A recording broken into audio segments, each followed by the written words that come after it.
मान लीजिए एक टीचर बच्चों को चींटियों के बारे में पढ़ा रही है, ठीक है, या अभी आपके सामने जैसे सर्दियां चल रही है तो सर्दियों के बारे में पढ़ा रही है, तो यहां पर निम्नलिखित में से कौन से लोकल रिसोर्स का वो यहां पर यूज कर सकती है। ठीक है, तो वहां पर ऑप्शन में तीन चार ऑप्शन मतलब अलग दे रखे थे, तो एक ऑप्शन उसने दे रखा था न्यूज़पेपर यानी कि अखबार। क्या दे रखा था? न्यूज़पेपर यानी कि अखबार। तो हमको बच्चों को कैसे पढ़ाना है, जो ईवीएस का जो करिकुलम सेट करना है उसमें बच्चों को कैसे शिक्षण देना है ताकि बच्चा लोकल रिसोर्सेज का यहां पर यूज कर सके। इस प्रकार के लोकल रिसोर्स जैसे न्यूज़पेपर हो गया, आज की डेट के अंदर मोबाइल फोन के माध्यम से करा सकते हैं, स्मार्ट बोर्ड आ रहे हैं उसके माध्यम से यहां पर बच्चों को करा सकते हैं। तो ऐसे लोकल रिसोर्सेज का आपको यूज कराना पड़ेगा। ठीक है, ये वाली बात आप लोग समझ गए।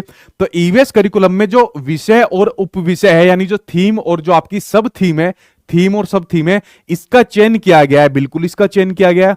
तो यहां पर दिया हुआ है किसके लिए किया गया है कि आपका साइंस, सोशल साइंस और ईवीएस शिक्षा में मुद्दों का एक सामान्य अंतरप्रष्ट प्रदान करने के लिए, मतलब एक जैसा इंटरफेस के लिए, इंटरफेस के लिए नहीं, इनके अलावा बाकी और जितनी चीज बची गई सभी को इंटीग्रेट करने के लिए किया गया है।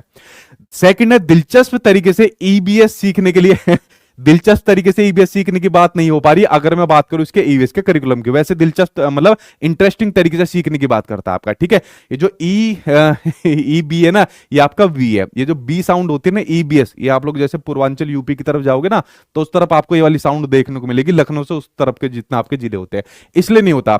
गतिविधियों को सरल से जटिल की ओर संचालित करने के लिए देखिए ईवीएस के करिकुलम में ये वाली बात कही गई है कि बच्चों को आपको सिंपल टू कॉम्प्लेक्स की ओर लेकर चलना है। यानी बच्चों को पहले आपको आसान चीजें करानी है, फिर उसको जटिल चीजें करानी है। और आसान में भी सबसे पहले बच्चों को आपको जो मूर्त चीजें होती है यानी कि जो आपकी कॉन्क्रीट चीजें होती है वो बच्चों को आपको करानी है, क्योंकि प्राइमरी लेवल का बच्चा है। प्राइमरी लेवल का बच्चा सबसे पहले उन चीजों के माध्यम से सीखता है जिनको देखता है, जिनको पकड़ता है, नहीं जो कॉन्क्रीट फॉर्म में होती है। ठीक है, तो ये आपका एक बार को ले लेते हैं। अगला देखते हैं, तत्काल पर्यावरण की बेहतर समझ विकसित करने के लिए फोर्थ आंसर ठीक हो जाएगा। जो आपकी ईवीएस करिकुलम जो आपका बनाया गया है बच्चों के लिए, जिसके अंदर आपकी सी थीम और सब थीम है, ताकि जो पर्यावरण की तत्काल समझ है उसको यहां पर डेवलप किया जा सके। फोर्थ आंसर यहां पर आपका सही हो।